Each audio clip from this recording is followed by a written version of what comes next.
Welcome back to Game Devs Play Games, where you can watch games and practice game design, and we are back with Pyre. And we're about to commence the rites. Fight. Test your might. It is. Alright. You and your fellow exiles gather the blasted lands called the Nest of Trieste, expecting the imminent commencement of the rites. You see no sign of adversaries, but then you hear the whooshing sound of above. We have come to fight. This, then, is what passes for the Nightwings now. Such rabble, not even dressed for the occasion yet. It seems the scribes have little pride in their tradition. Hold your tongue, little bird. We have not come to talk. Scree!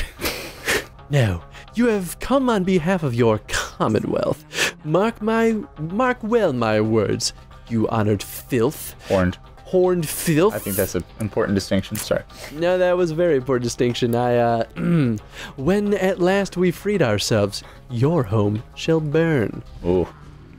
With that, the harp swoops off as Jodaro glowers after her. It is only then that you realize another harp has come. It sort of gives us some, like, narrative between why Jodariel wants to avoid them, too.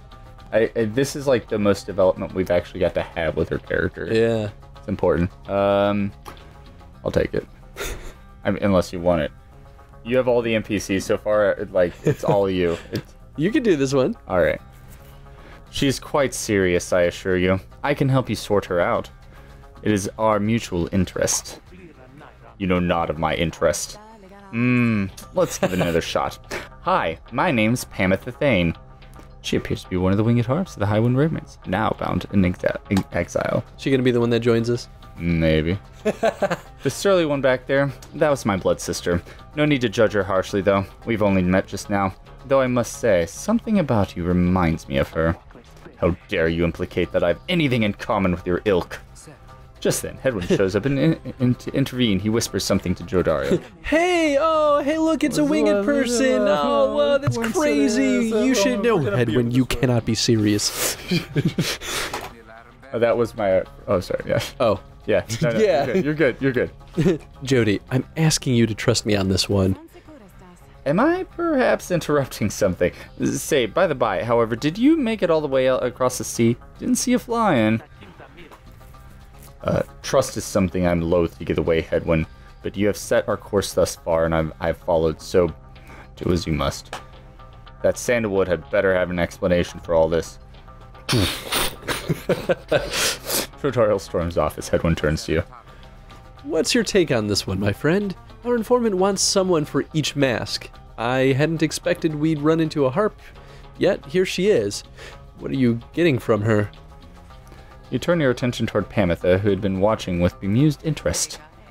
Ah, a reader, are you? Pleasure to make your acquaintance, darling. Well, here I am. Gaze intently as you like, and tell your comrades there's truth of it. Why don't you? You sense that she is conflicted about something, though you do not know what. You also sense, however, that her motives here and now are earnest. I like that we don't have our like most rejecting option is I don't know. Yeah, right. Seems alright. Shit. I express my reservations. I admit you do not know. I like how they actually go into detail of what each one means.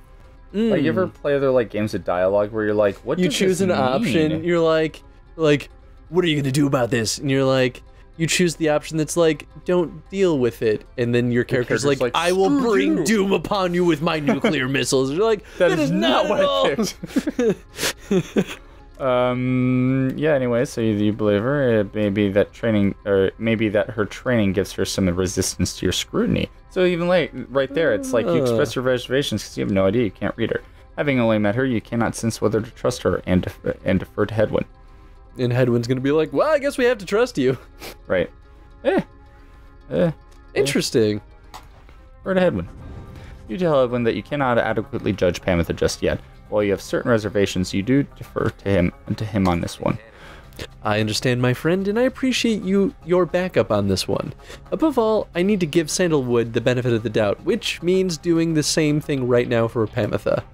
We've come this far thanks to a certain faith, and right now it's telling me to take her with us, even though Jodariel isn't going to like it. He then turns to Pyre. I'm Hedwin. We'll accept your offer on 2 conditions if you'll hear me out. Conditions? Why, sure. I do love a condition or two. First, after we're finished here tonight, you come along and make sure that your blood sister and her friends don't give us any trouble when we're headed out. Second, you'll have to find a way to get along with Jodariel, whom you met earlier. Brilliant. I had no plans to stick around here anyway. As for your demon friend, no doubt we'll get along famously. Now, I do suppose that you have an extra set of raiments I could use, because I think the ride is getting started. You look up and see that she is right. Oh shit! Oh god, fire from the skies. This is what happens when we wait. So the thing about this dialogue is it didn't seem immediately obvious that she was asking to join you. She was just like, I can help sort things out with my sister over there. And you're like, okay, sure. Wait, that means you're joining me? Wait. I think what it was a lack of cause. Her sister wasn't, like, her sister was kind of like being like, don't piss me off. And we were like, okay, and then flew off.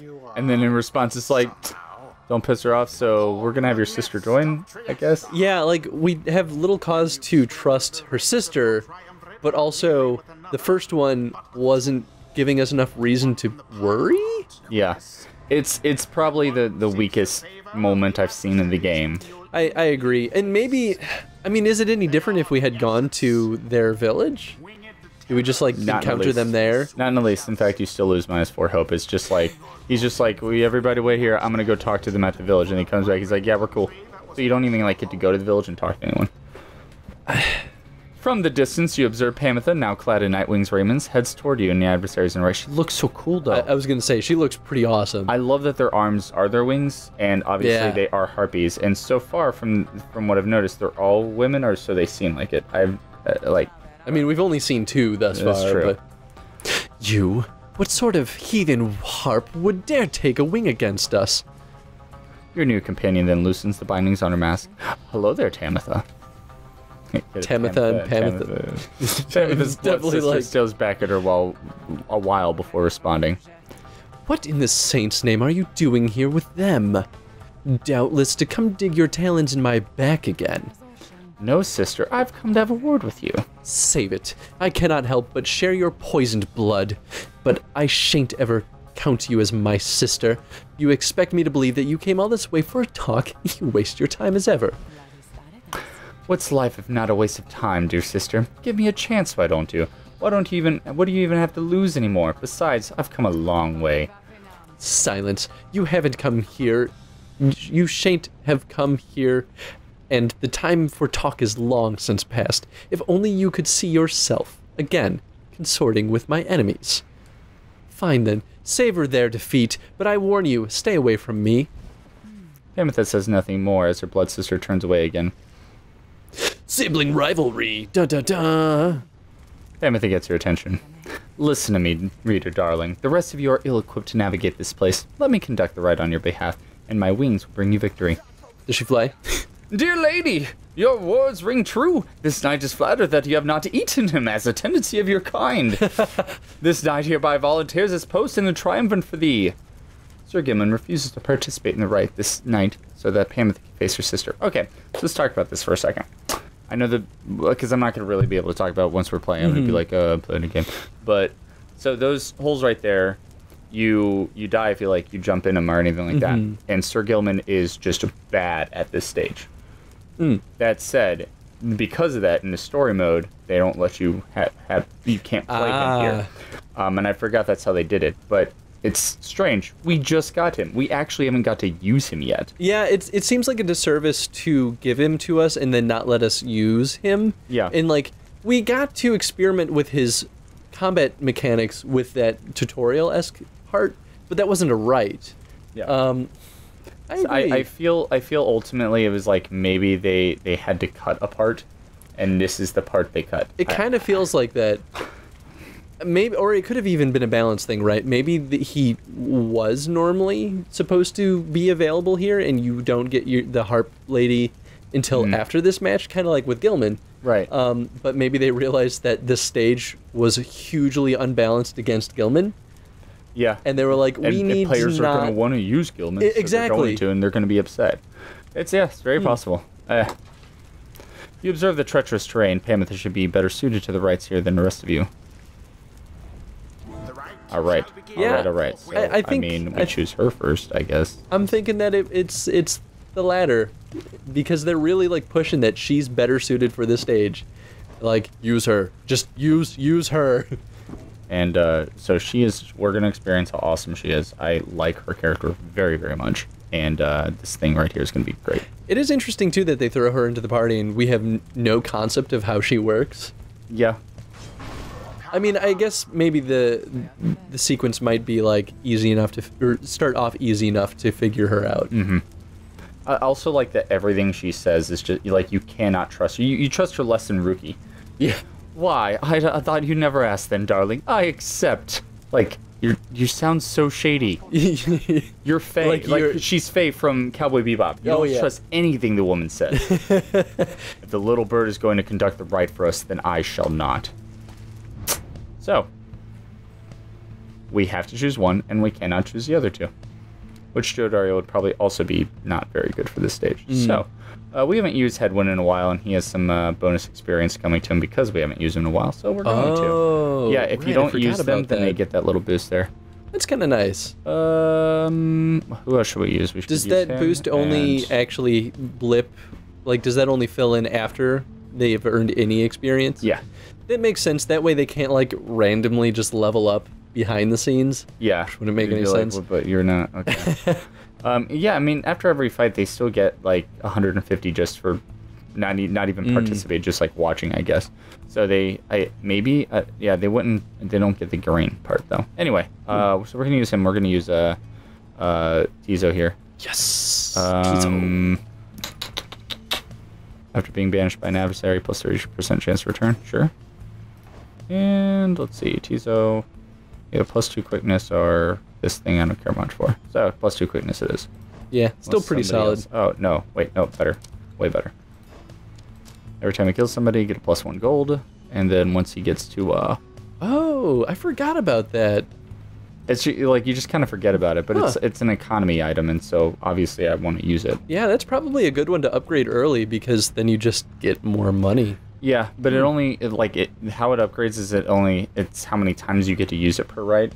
So it's not like you get more gold per kill. But you can, like, if we added the plus 6 item, like you could get up to rank 20, and therefore you could get up to 20 gold per match if you kill 20 people with them. I see. So it's unlikely that you'll ever exceed that 10 for most. Yeah, it depends on how you play and who you're playing with. I think when we gave it to Joe Dario early on, we, like, immediately hit 10.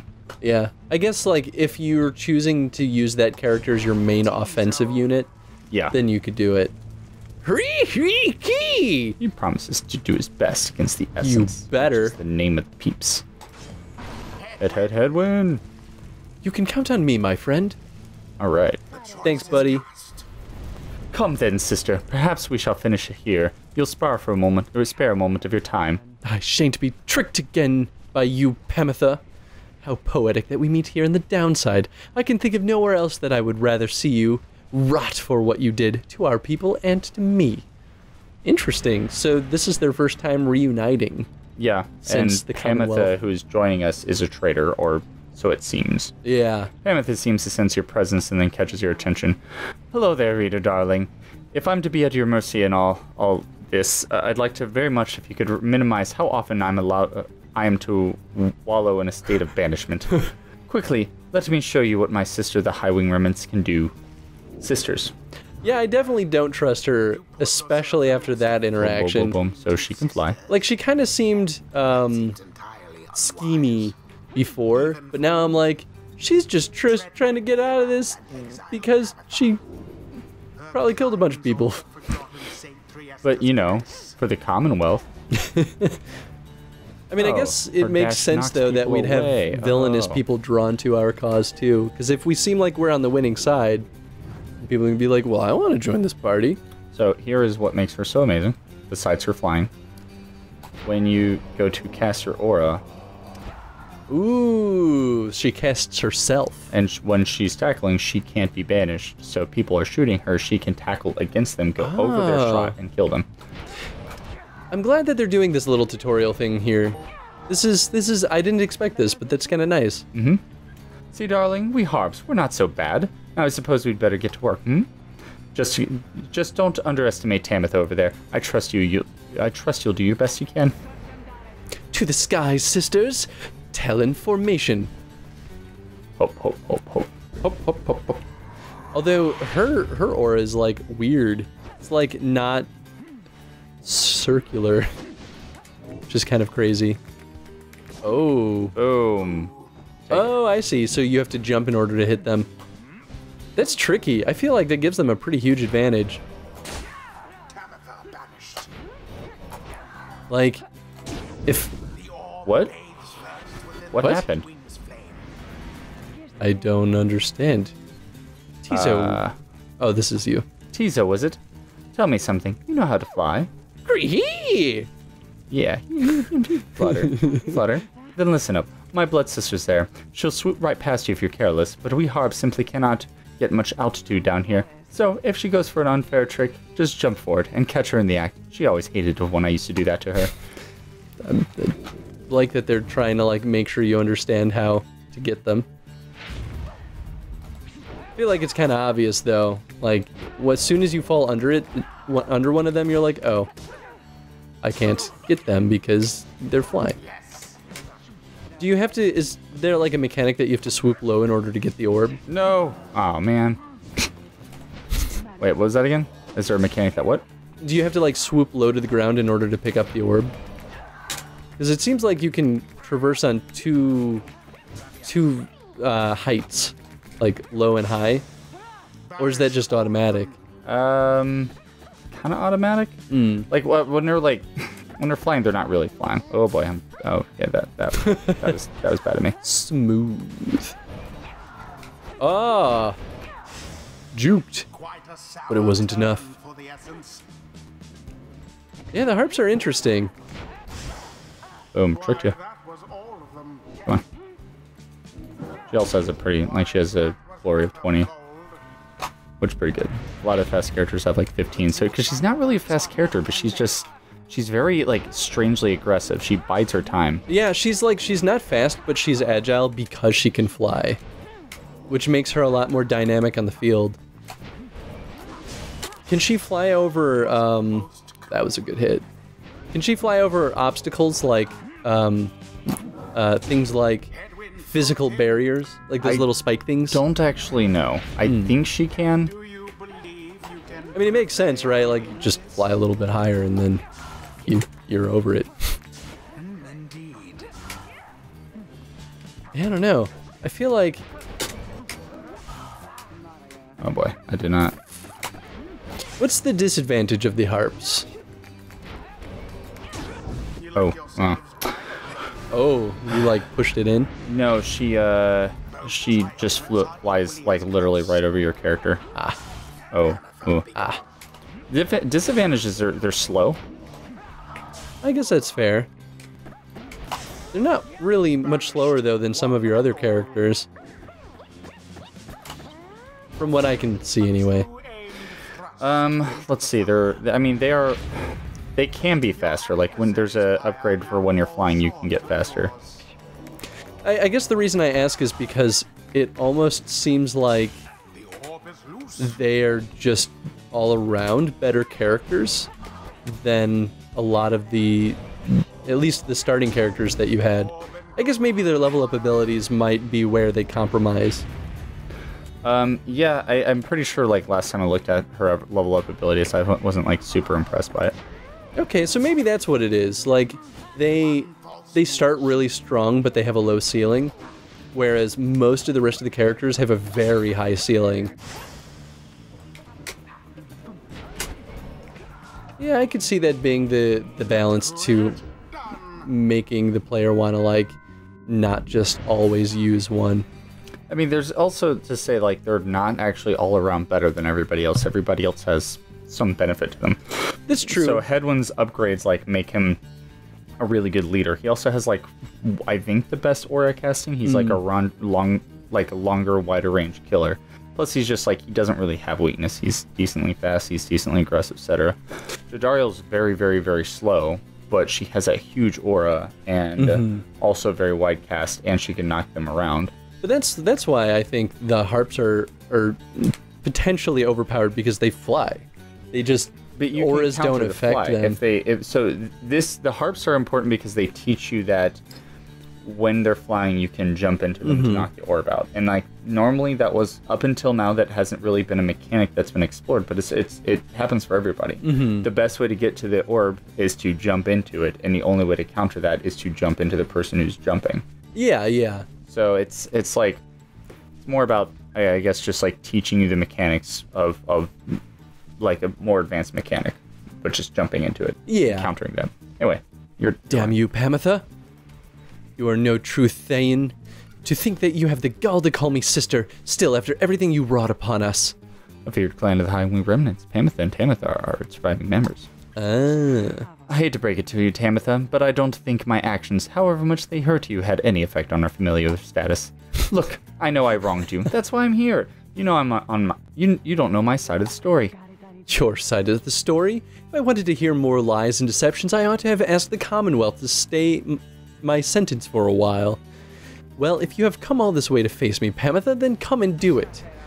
You and me! You think that you see Pamitha shake her head. Everyone, stay back. Oh, interesting. I gotta prevail on you. I gotta prevail on you. Where's W block flying adversaries? Boink. Is W the same thing that you used to cast? No, W is your jump button. Oh, I see. So she went, instead of flying, she went to dash at me, and I just counter dashed through her, and then just picked up the orb and scored. Would there have been a benefit to completing all those little mini objectives? I don't know. I think maybe you get money. I don't remember. I gotcha. Oh, sorry, that's you. You Commonwealth filth. You only through that traitor's help could you have beaten us. You postponed the coming of our liberty, but we were ever patient, and our sisters on the other side shall have their day, with or without my aid.